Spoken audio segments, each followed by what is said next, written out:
Just don't think it's fair that other people who did not come from my background, who did not come from the country that no longer exists, that I came from, were not given that opportunity. And you can see that when it comes to immigration law, when people from Cuba were allowed to come to the United States because they were coming from a communist country. Meanwhile, people from Haiti were not allowed to come to the United States and be given the same type of opportunities for a better life. So I think we should end this discrimination and this racism when it comes to the immigration process to the United States. Hey, it's Jordan. I am in Flint, Michigan, East Palestine, Ohio, Tumwa, Iowa. Please support the only independent outlet on the ground covering what the corporate media covers up. We are again in front of Delaney Hall today, talking to people who are protesting ICE about why they're out here today. So what brought you to Delaney Hall to protest the Immigration Detention Center?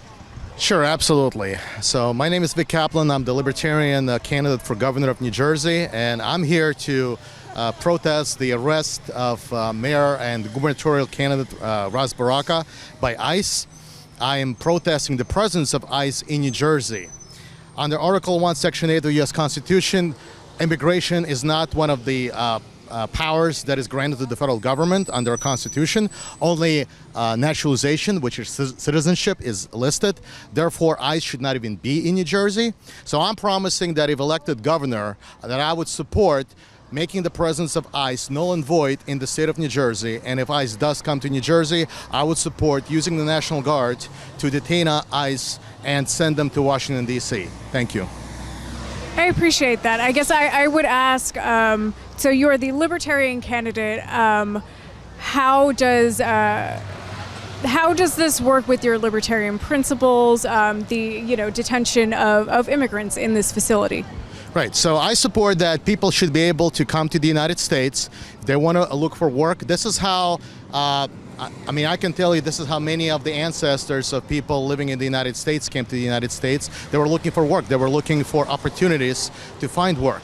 And so I believe that just as people a century ago were allowed to come here and seek a better life, the people are coming here, most of them are coming to seek better life. They're just trying to make money and have a better life for themselves and their children.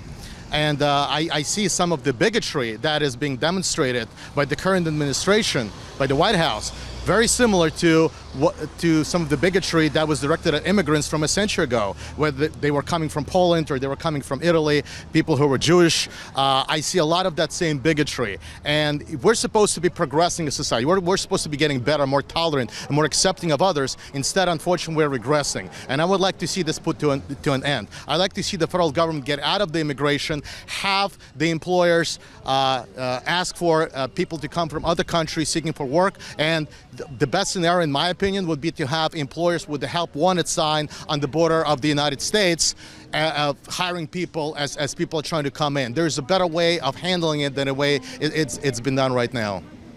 Thank you.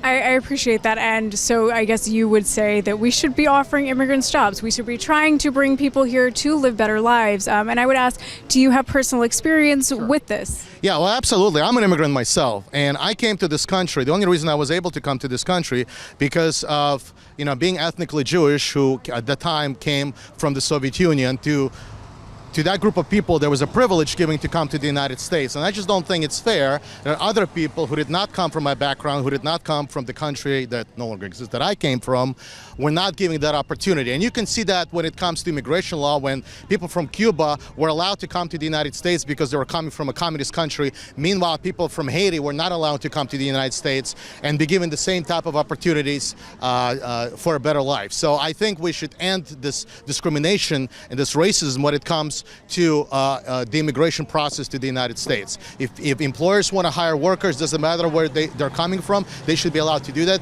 And people who want to seek a better life should be able to come here to the United States. Of course, people who are violent, who commit crime, we do have laws against that, but we shouldn't be just singling out people just because they did not come from the United States. The Constitution applies to all people, not just people, not just based on the status of people. Okay, the due process covers everyone, right? The First Amendment covers everyone, and so I am adamantly opposed to what happened to Ras Baraka. He was protesting.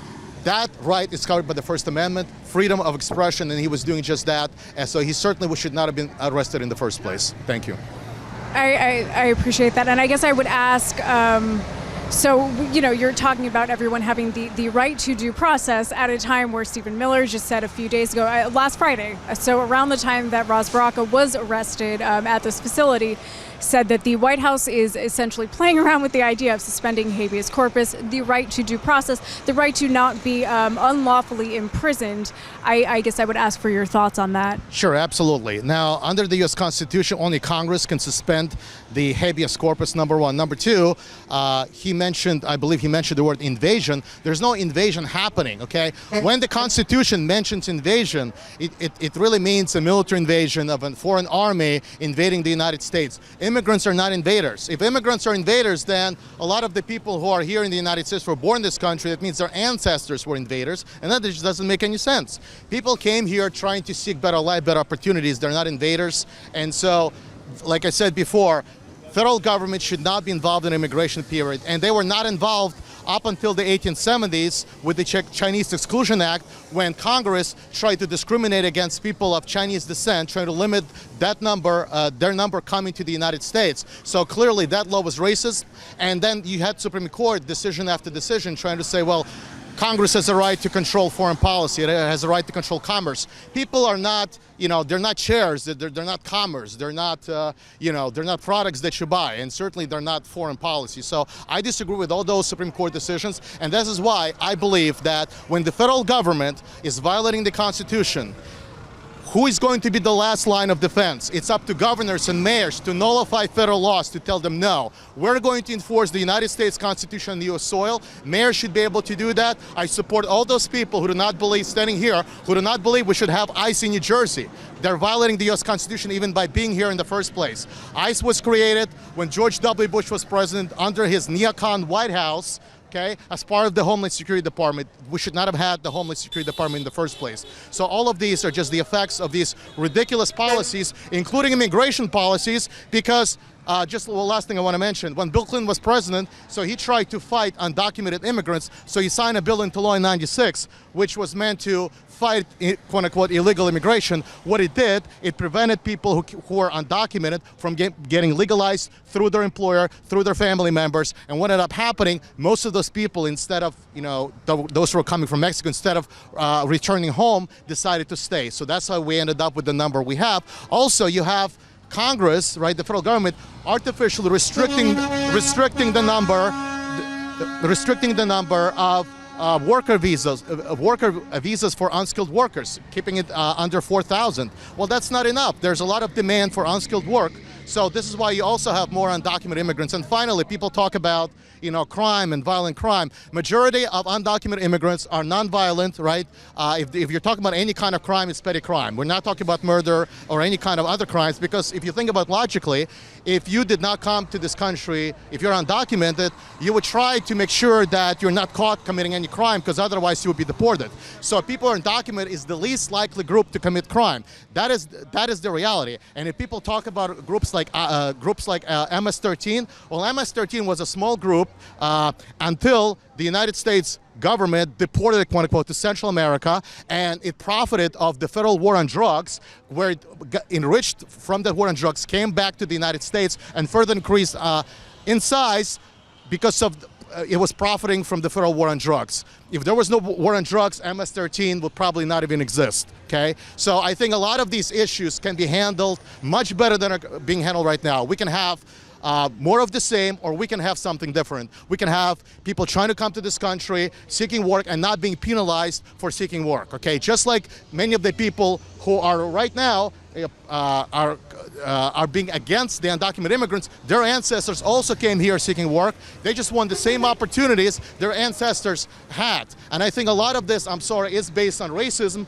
because you don't see a whole lot of people complaining about people coming from Canada to the United States. It's all people who are not white. And so I just want to make that clear. So this is how I feel about this topic. I think it's very important, and I'm here to protest the presence of ICE in New Jersey. I think there's a better way to deal with immigration than it is being currently done.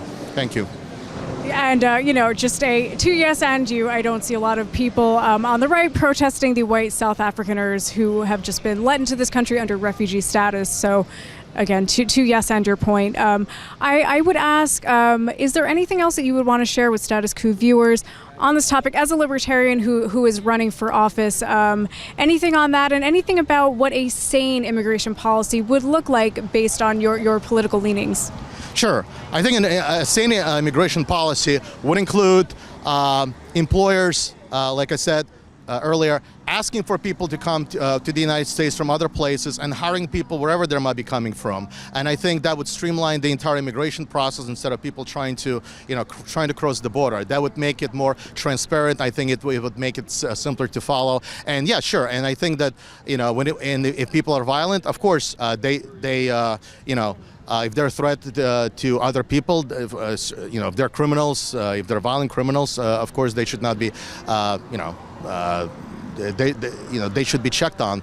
But I certainly don't think that the current system is working. We need to go back to the way it was, over 150 years ago. People coming through Ellis Island. We've had this before. We didn't have this crazy process, and we had private organizations, sponsoring individuals coming to the United States and providing assistance. You have people on the right saying, "I don't want my tax dollars to be used." It doesn't have to be. We can have private organizations providing assistance to people coming to this country. There's no need to, use taxpayers' money for that, and this can be easily handled. There's no need to, because what ends up happening is that the same people, they're trying to, make it look like it's the immigrants' fault. It's their fault. It's not their fault. Okay, if you want to change the system, you can change the system, but don't make the immigrants the scapegoats. And that's what I've been seeing going on. By the way, this is very similar to what was happening in the 1930s and 1940s with the Mexican Americans. And actually, at that time, majority of the people who were deported were people born in this country. Okay, and back then, immigrants, right, from Mexican Americans were viewed as competition for cheap labor. So I see very similar things happening right now. Of course, now it's not just Mexican Americans; it's people from all different countries. And I can say this too, that about my own family situation is that my own grandmother, when she came on. My parents were not citizens at the time, but she would have been considered undocumented. Now my parents became citizens, so she was able to stay with my parents. But I'm just thinking that if Donald Trump was president back then, the idea that my own grandma could have been deported, I take this close to my heart.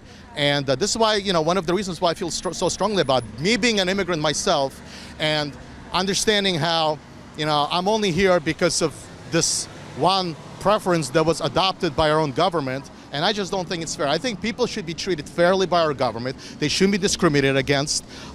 And I just think when it comes to that, we should have kind of an equal policy towards all people. So that's how I feel about it. Thank you. Thank you so much. I appreciate you talking with us. This was great. Thanks again. Thank you.